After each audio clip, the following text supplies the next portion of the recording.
kinawat siguro ng aso. Ay, ang sarap talaga gamitin tong air combat na to. Pangmalakasan na sapatos.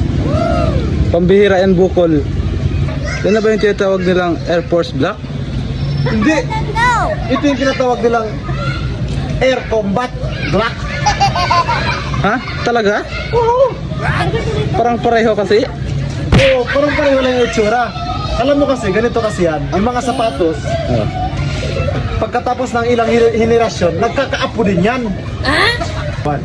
Galing nga, nagkakaapo rin pala yung sapatos. Oo eh, kala mo hindi. Siya nga pala, nasaan na yung chinilas mo na Rambo? O yung chinelas ko na Rambo, yung pinamana pa sa akin ng lolo ko. Oo, bukol. Agoy, nakaraan kasi ganito yan. Sa labas lang ng bahay namin yung sinilas na yon. Oh. Tapos pagka umagahan, hindi ko na natagpuan. Baka kinawat siguro ng aso.